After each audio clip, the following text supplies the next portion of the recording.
नमस्कार। आज हम दो बहुत ही दिलचस्प कहानियों में उतरते हैं जो हमें चालाकी और समझदारी के बीच का फर्क समझाएंगी। ये कहानियां सिर्फ किस्से नहीं हैं, बल्कि ये इंसानी फितरत को समझने का एक जरिया है। तो चलिए शुरू करते हैं। एक सवाल जो अक्सर मन में आता है, क्या चालाकी और बुद्धिमानी एक ही बात है? मतलब कोई इंसान अगर चालाक है तो क्या वो बुद्धिमान भी हुआ, या फिर ये दोनों एकदम अलग अलग रास्ते हैं? इन्हीं दो कहानियों के जरिए हम इस सवाल का जवाब ढूंढने की कोशिश करेंगे। तो हमारी पहली कहानी में दो किरदार हैं। एक तरफ है मगन, एक भोला भाला, कह सकते हैं जरा बेवकूफ चोर, और दूसरी तरफ है एक बहुत ही होशियार सेठ। ये कहानी दिखाती है कि कैसे चतुराई का इस्तेमाल किसी की नासमझी का फायदा उठाने के लिए किया जा सकता है। तो होता कुछ यूं है कि मगन, जो चोरी करने में कभी कामयाब नहीं हो पाया, एक रात सेठ के घर पहुंच जाता है। अब सेठ उसकी हरकतें देखकर फौरन समझ जाता है कि ये कोई शातिर चोर नहीं, बल्कि एक सीधा साधा नासमझ इंसान है। और बस यहीं से सेठ का दिमाग चलना शुरू हो जाता है। मदद के लिए शोर मचाने के बजाय सेठ मगन के सामने एक बड़ी ही अजीब शर्त रखता है।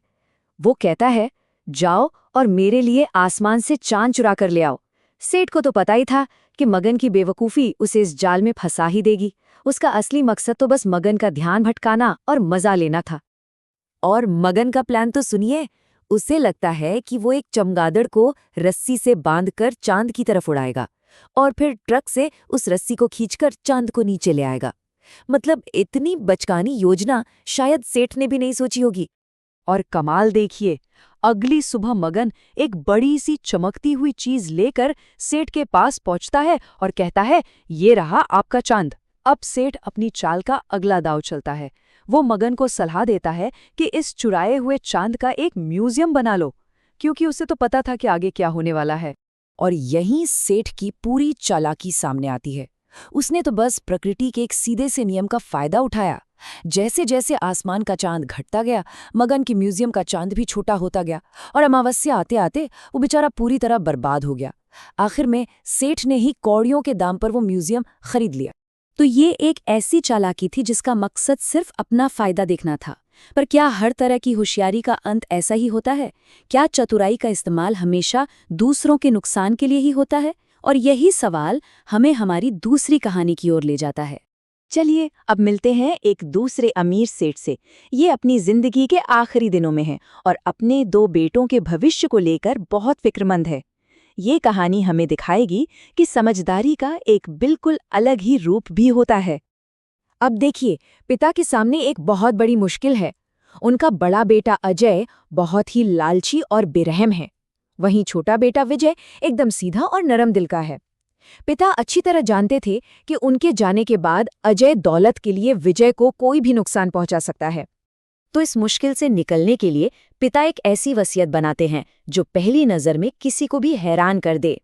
वो अपनी सारी दौलत, सारे कारखाने और बंगले लालची बेटे अजय के नाम कर देते हैं, और अपने प्यारे बेटे विजय को उससे मिलती है जंगल में बस एक मामूली सी झोपड़ी।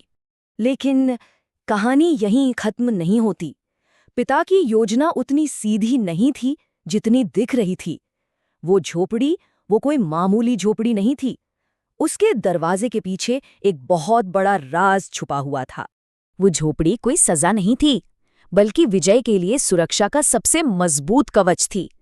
बाहर से तो एक झोपड़ी, लेकिन अंदर कदम रखते ही एक शानदार महल, और उसमें एक ऐसा जादुई सिंहासन था जिससे एक जिन बंधा हुआ था जो हमेशा मालिक की हिफाजत करने के लिए था।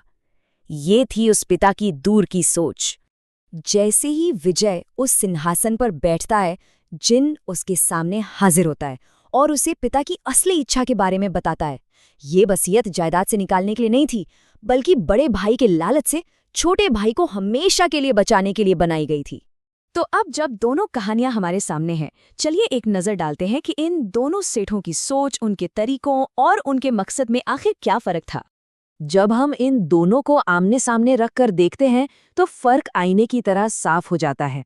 पहले सेठ का मकसद था सिर्फ लालच और अपना फायदा, और उसने एक भोले भाले इंसान की नासमझी का इस्तेमाल किया। वहीं दूसरे सेठ का मकसद था अपने बेटे के लिए प्यार और उसकी सुरक्षा, और उसने लालच को ही मात दे दी।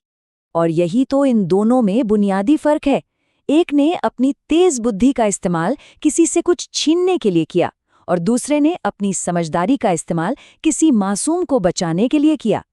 एक को हम कहेंगे चालाकी और दूसरी है सच्ची बुद्धिमानी। तो आखिर इन दोनों कहानियों को एक साथ रखकर देखने पर हमें क्या सबक मिलता है? असली दौलत का मतलब क्या है? एक तरफ है वो फायदा जो आता है और चला जाता है, बिल्कुल उस नकली चांद की तरह, और दूसरी तरफ है वो सुरक्षा और सुकून जो हमेशा के लिए विजय के पास रहा। एक दौलत बस कुछ पलों की थी और दूसरी हमेशा के लिए। और यहीं पर हमें उस सवाल का जवाब मिलता है जिससे हमने शुरुआत की थी। चालाकी अक्सर छोटे और फौरी फायदे पर टिकी होती है, लेकिन जो सच्ची बुद्धिमानी है ना, वो हमेशा दूर का सोचती है। वो उन चीज़ों की हिफाजत करती है जो असल में मायने रखती हैं। तो आखिर में ये एक सवाल है जो सोचने पर मजबूर करता है। जिंदगी में किस तरह की दौलत की तलाश है? वो जो बस कुछ पलों के लिए चमकती है, या वो जो हमेशा के लिए सुकून और सुरक्षा देती है?